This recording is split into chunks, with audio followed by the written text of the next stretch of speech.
Claim for compensation for enlisted slaves was a program during the Civil War in which the federal government compensated loyal Union slave owners for the loss of their enslaved people who joined the Union Army.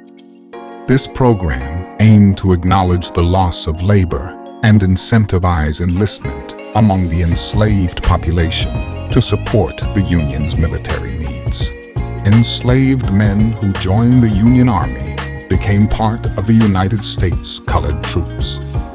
Since they were property by law in slaveholding states, their enlistment could be considered a taking by the government, prompting the government to create compensation measures. To receive compensation, slave owners had to prove loyalty to the Union and submit a claim documenting the enlistment of the enslaved person.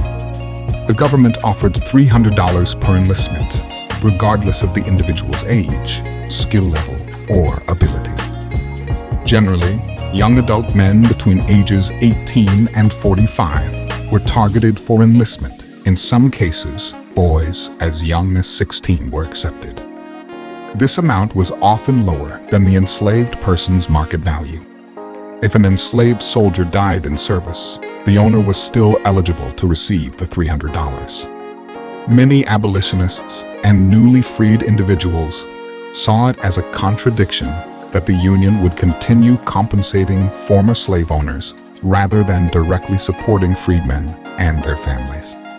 These records usually document the regiment or company, dates of service, and sometimes death or discharge information. Sometimes claims were rejected. Some reasons why a claim might not be approved, reflecting the complex and often bureaucratic nature of the process. The owner would have no valid claim, and any submission for compensation would be denied. Locating these records can be found on Ancestry.com Family Search, Fold 3, and the National Archives. A few key points listed are purpose, compensation process, requirements for enslaved individuals, compensation for enslaved soldiers who died, rejected claims, rejected pledge service details.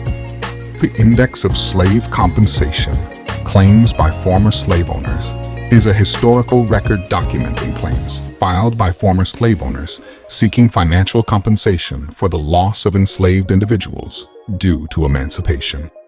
The index includes the names of the former slave owners, residence, film number, role, beginning frame, soldier's last and first name, age, place of birth, regiment and military category, such as infantry, cavalry, navy, or heavy artillery. Last, we'll cover emancipation petitions. More than 150 slave owners did not request compensation for their slaves, typically because they were openly disloyal to the Union.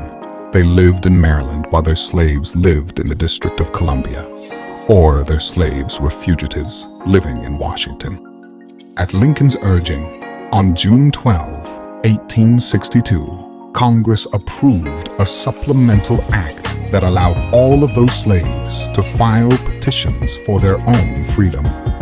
Rather than filling out a form, the slaves wrote their own supplemental petitions consisting of their own requests for freedom and the testimony of witnesses who could verify their ownership, residence in the district, and other personal circumstances.